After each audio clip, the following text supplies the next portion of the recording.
정부가 온실가스를 오는 2035년까지 2018년 대비 최소 50% 이상 줄이기로 했습니다. 48%를 마지노선으로 여겨왔던 산업계는 당혹감을 감추지 못하는 모습인데요. 기업 부담이 가중될 전망입니다. 세종 스튜디오 연결해서 자세한 내용 들어보겠습니다. 전민정 기자, 정부가 제시한 감축 목표치 정확히 얼마인가요? 네, 정부는 오늘 2035 국가 온실가스 감축 목표 공청회에서 두 가지의 최종 후보안을 공개했는데요. 첫 번째는 2018년 온실가스 배출량 대비 최소 50%, 두 번째는 최소 53% 감축하는 안입니다. 둘 다 최대 감축 목표는 60%로 갔고요. 결국 둘 중 어느 안이 채택되든 2035년까지 최소 50% 이상, 최대 60%까지 온실가스 배출량을 줄여야 하는 겁니다. 정부는 이번 공청회 의견 수렴 후 다음 주 탄소중립 녹색성장위원회와 국무회의를 거쳐 최종 하한 단일안을 마련한다는 계획입니다. 정부가 내놓은 온실가스 목표 수준이 범위로 제시가 됐는데요. 따로 이유가 있는 겁니까?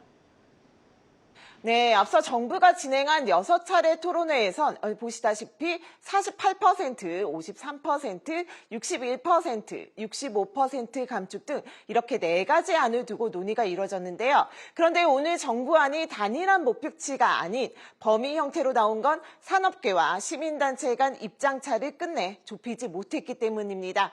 정부로서는 나름 절충안을 내놓은 셈이죠.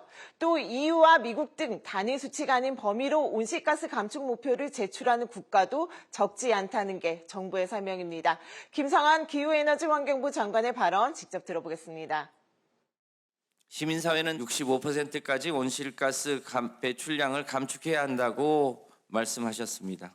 반면에 산업계는 48% 감축도 현실적으로 어렵다고 호소했습니다.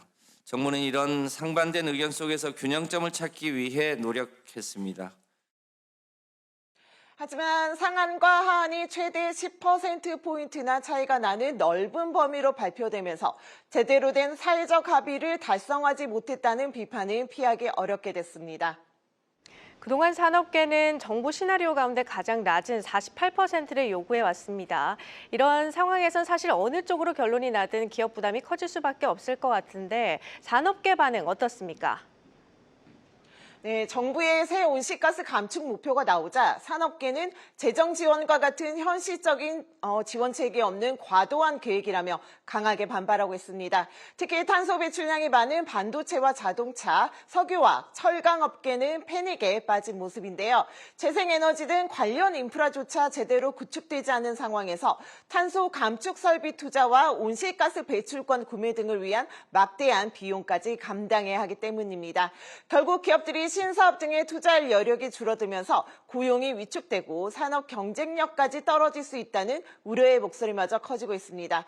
여기에 정부는 발전 부문의 배출권 거래제 유상 할당 비율을 현재 10%에서 2030년 50%까지 높이는 방안을 추진할 예정인데요. 이렇게 되면 누적 적자가 큰 한국전력이 전기요금 인상에 나설 수 있어 국민적 부담마저 커질 수 있다는 지적입니다. 지금까지 세종 스튜디오에서 한국경제TV 전민정입니다.